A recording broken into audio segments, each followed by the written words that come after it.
Hi everybody. എങ്ങനെ ദേഷ്യത്തെ നിയന്ത്രിച്ച് സമ്പൂർണ്ണമായും ഒരു ബാലൻസിംഗ് പേഴ്സണായിട്ട് മാറാൻ പറ്റും?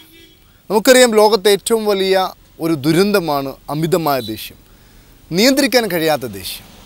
ഈ വീഡിയോ വളരെ യൂസ്ഫുൾ ആയിട്ടുള്ള ഇൻഫർമേഷൻ അടങ്ങിയ ഈ ഒരു വീഡിയോ നിങ്ങൾ ആദ്യമായിട്ടാണ് എൻ്റെ ചാനൽ കാണുന്നതെങ്കിൽ ഈ യൂട്യൂബ് ചാനൽ സബ്സ്ക്രൈബ് ചെയ്യുക, മാക്സിമം ആളിലേക്ക് ഇത് ഷെയർ ചെയ്യുക.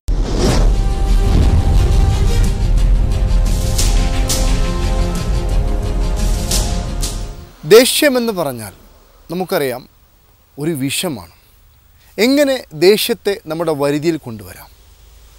ദേഷ്യം എന്നല്ല, നമ്മുടെ മനുഷ്യനുമായി ബന്ധപ്പെട്ട ഏതൊരു ഫാക്ട്സും മനുഷ്യന് അവൻ്റെ വരുതിയിൽ കൊണ്ടുവരണമെന്നുണ്ടെങ്കിൽ ആദ്യമായി വേണ്ടത് അതിൻ്റെ അളവ് അറിയുക എന്നുള്ളതാണ്. ഏതൊരു കാര്യം നിയന്ത്രിക്കണമെന്നുണ്ടെങ്കിലും ആദ്യം അതിൻ്റെ അളവറിഞ്ഞെങ്കിൽ മാത്രമേ മനുഷ്യനെ നിയന്ത്രണത്തിൽ കൊണ്ടുവരാൻ സാധിക്കുകയുള്ളൂ. ഒരു വാഹനം ഓടിക്കുന്ന ഒരാൾ ആ വാഹനത്തിൻ്റെ അളവ് കൃത്യമായി അദ്ദേഹത്തിൻ്റെ മനസ്സിൽ കൃത്യമായി അതിൻ്റെ അളവുണ്ടെങ്കിലേ ആ വാഹനം അദ്ദേഹത്തിന് ഓടിച്ച് മുന്നോട്ട് കൊണ്ടുപോകാൻ സാധിക്കുകയുള്ളൂ. അതേപോലെ ദേഷ്യമെന്ന് പറയുന്ന വികാരത്തെ നമുക്ക് അളക്കാൻ പറ്റുന്ന ചില പ്രാക്ടീസുകളുണ്ട്. നമുക്ക് ദേഷ്യം വരുന്ന സമയത്ത് എനിക്ക് ഇപ്പോൾ ഉള്ള എൻ്റെ ഫീലിംഗ് ദേഷ്യമാണ് എന്ന് തിരിച്ചറിയുക എന്നുള്ളതാണ് ഒന്നാമത്തെ പോയിൻറ്റ്. നിങ്ങൾക്ക് നിങ്ങളുടെ വികാരത്തെ തിരിച്ചറിയാൻ പറ്റിയാൽ അതിനെ റെഗുലേറ്റ് ചെയ്യാൻ പറ്റും.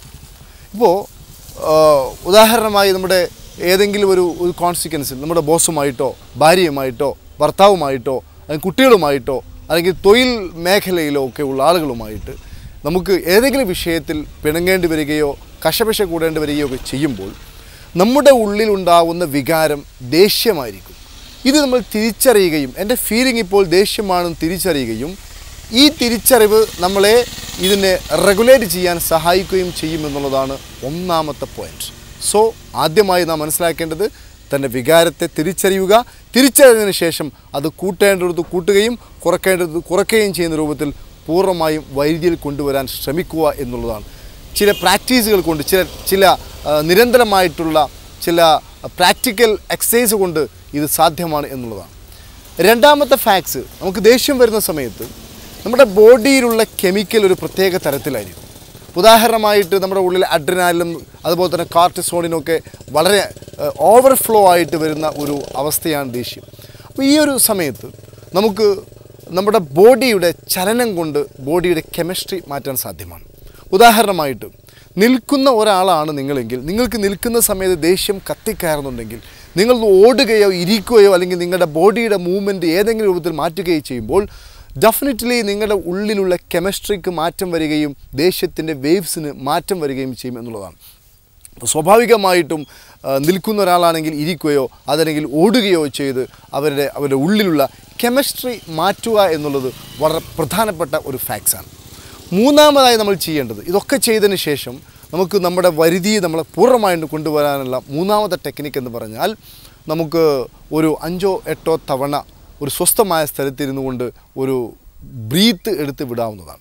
സ്വാഭാവികമായിട്ടും നമ്മൾ ബ്രീത്തിങ് എക്സസൈസ് ചെയ്യുന്നതോടുകൂടി നമ്മുടെ ഹോൾ ബോഡീസിലെ കെമിസ്ട്രിയിൽ ചേഞ്ച് വരികയും നമുക്ക് തന്നെ നമ്മളെ നിയന്ത്രിക്കുവാൻ സാധിക്കുകയും ചെയ്യുമെന്നുള്ളതാണ്. അപ്പോൾ ഇവിടെ പറഞ്ഞത് ദേഷ്യത്തെ നിയന്ത്രിക്കുവാനുള്ള പ്രധാനമായ 3 വഴികളാണ്. ഓരോ വികാരങ്ങളും ഓരോ ഫീലിങ്ങുകളും ഏതാണ് തന്നെ ഫീലിംഗ് എന്ന് തിരിച്ചറിയുവാനുള്ള ചില ബോധപൂർവമുള്ള ശ്രമം നടത്തുക എന്നുള്ളതാണ് ഒന്നാമത്തത്. അപ്പോൾ നമുക്ക് വരുന്ന ഫീലിംഗ് ദേഷ്യമാണെങ്കിൽ ഇപ്പോൾ എൻ്റെ ഫീലിംഗ് ദേഷ്യമാണ് അല്ലെങ്കിൽ സങ്കടമാണ് ദുഃഖമാണ് എന്ന് തിരിച്ചറിയുമ്പോൾ അതിൻ്റെ അളവ് എത്ര എന്നുള്ളത് രണ്ടാമത് നമുക്ക് റെഗുലേറ്റ് ചെയ്യാൻ സാധ്യമാണ്. രണ്ടാമത്തെ കാര്യം നമ്മുടെ ബോഡി ചലിപ്പിക്കുക എന്നുള്ളതാണ്. ദേഷ്യം വരുന്ന സമയത്ത് നമ്മൾ നിൽക്കുകയാണെങ്കിൽ ഇരിക്കുകയോ കിടക്കുകയോ ഓടുകയോ ഏതെങ്കിലും ബോഡി മൂവ്മെൻറ്റ് നടത്തിക്കൊണ്ട് നമ്മുടെ ഉള്ളിലെ കെമിസ്ട്രി ചേഞ്ച് ചെയ്യുക എന്നുള്ളതാണ്.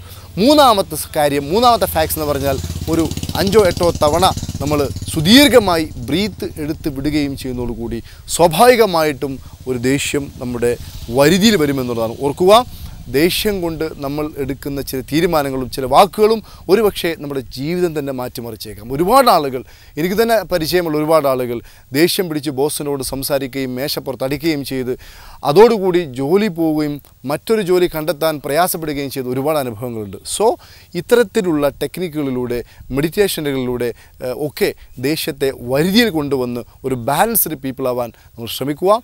ഈ വീഡിയോ ഒരിക്കൽ കൂടി പറയുന്നു, നിങ്ങൾക്ക് യൂസ്ഫുൾ ആണെങ്കിൽ മാക്സിമം ആളിലേക്ക് ഷെയർ ചെയ്യുക, ഇത് സബ്സ്ക്രൈബ് ചെയ്യുക. മറ്റൊരു പുതിയ വിഷയവുമായി നമുക്ക് അടുത്ത വീഡിയോയിൽ കാണാം. ബൈ.